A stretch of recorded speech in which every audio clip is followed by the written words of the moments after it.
গতকাল রাজনৈতিক দল সিপিআইএম এবং সিপিআইএম এর শ্রমিক সংগঠন যারা দখলদারি এবং মালিকানায় রাখতে চেয়েছে বরাবর আমাদের ঐতিহ্যবাহী একাডেমি অফ ফাইন আর্টসকে, তারা কালকে কি কাণ্ডটি ঘটিয়েছে। তারা অজুহাত তুলেছে, তাদের নাকি বলা হয়েছিল 15 দিনে আসল রং ফিরিয়ে দেওয়া হবে। তারপর তারা নিজেরাই না ট্রাস্টি বোর্ডের সঙ্গে কথা বলেছেন, অনুমতি নিয়েছেন, না তারা এখানের কোন মালিক। আপনারা দেখেছেন যে সিপিএম নেতা বিকাশ ভট্টাচার্য, যিনি বরাবর এই ত্যাগের রং গেরুয়ার বিরুদ্ধে, যিনি সনাতনী ভাবাবেগকে আঘাত দিয়ে গোমাংস প্রকাশ্যে ভক্ষণ করেন, এবং যে সিটু এখানে 4টি অফিস দখল করে রয়েছে, তারা লাগাতার এই ত্যাগের রং গেরুয়ার বিরুদ্ধাচরণ করে এসেছে এবং সেটা চূড়ান্ত জায়গায় কালকে নিয়ে গেছে। সিপিআইএম এর যারা রাজনৈতিক কর্মী, যারা নির্বাচনে প্রচারে থাকেন, তারা কালকে অংশগ্রহণ করেছিলেন এবং তারা নাট্য শিল্পী চরিত্রে অভিনয় করেছেন। বিকাশবাবু কোন নাট্য শিল্পী সে নিয়ে আমাদের সবার জানবার আগ্রহ দেখতে পেয়েছি পশ্চিমবঙ্গে, এখনো সেই খোঁজ চলছে, সে কথায় যাচ্ছি না। প্রথমত তারা মিথ্যাচার করেছেন। আপনাদের জেনে রাখা ভালো যে আমাদের ঐতিহ্যবাহী এই একাডেমি অফ ফাইন আর্টস তারা একটি ট্রাস্টি বোর্ডের আন্ডারে রয়েছে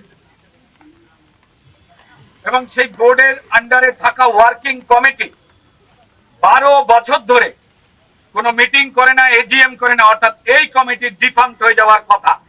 কিন্তু যেহেতু এই কমিটি এই সিপিআইএম যারা টুকরে টুকরে হওয়া স্লোগান দেয়, এই সিপিআইএম যারা গেরুয়া রঙের ত্যাগের প্রতীকের বিরোধিতা করে, তাদেরই লোকজন ঠাসা রয়েছে এই ওয়ার্কিং কমিটিতে।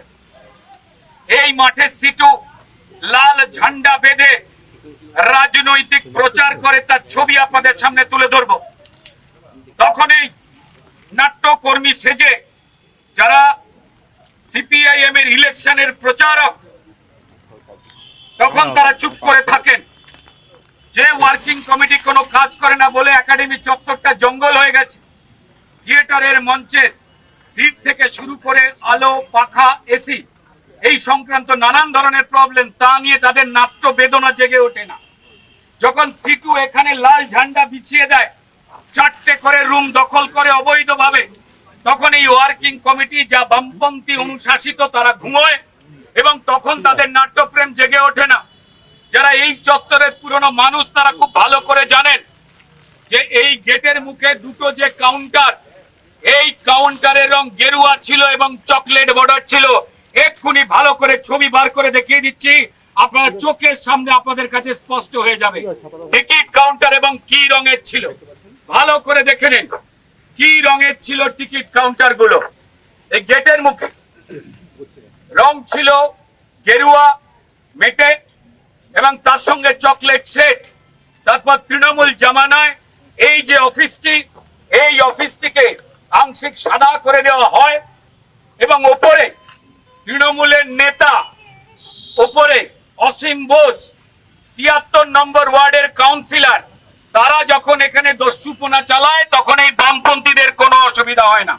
অর্থাৎ তারা উদ্দেশ্য প্রণোদিত ভাবে, যেভাবে তারা ভারতীয় সংস্কার, সংস্কৃতি, পরম্পরাকে তারা ছোট করে, হেয় করে, কালকে এবং তার আগের পরিকল্পনা ছিল সম্পূর্ণ উদ্দেশ্য প্রণোদিত।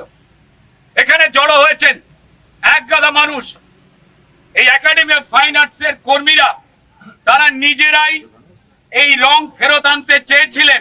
যা ছিল সেখানে বাধাদান করা হয় কিছু নাট্য ব্যক্তিত্ব এবং তার সঙ্গে যারা সিপিআইএম এর রাজনৈতিক প্রচারক, তারা শুধুমাত্র নাট্যকর্মী সেজে বিভিন্ন জায়গায় ভুল তথ্য দিয়ে বেরিয়েছে।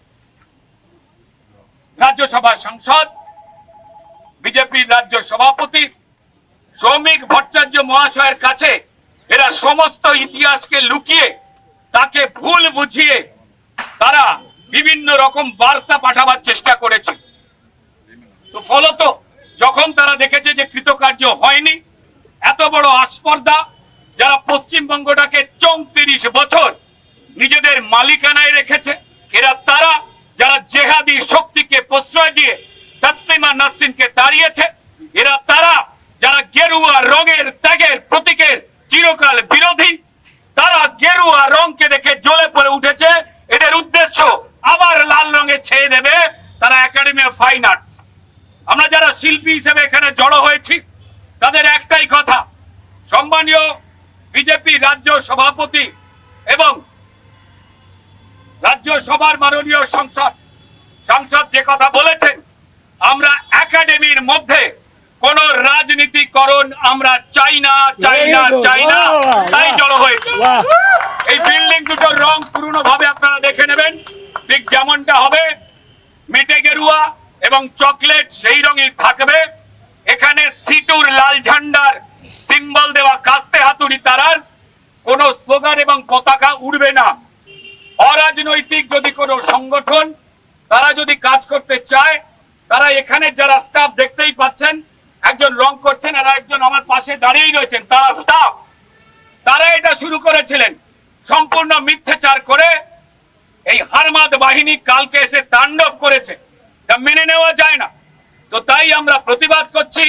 আমরা পরিষ্কার বলতে চাই যে একাডেমি অফ ফাইন আর্টসের চত্বর নতুন করে সেজে উঠুক। কাজ না করা এই ওয়ার্কিং কমিটি যারা বিল্ডিং এর সংস্কার করে না, উপরের গুরুত্বপূর্ণ মিউজিয়াম পড়ে পড়ে নষ্ট হয়, আলো পাখা এসি বা থিয়েটার হলের সংরক্ষণ যখন করে না, তখনই নাট্যপ্রেমী এই সিপিএম হারমাত্রা কেন চুপ করে থাকে। কেউ কেউ বলেছেন তিনি অনশন করবেন। কিসের অনশন?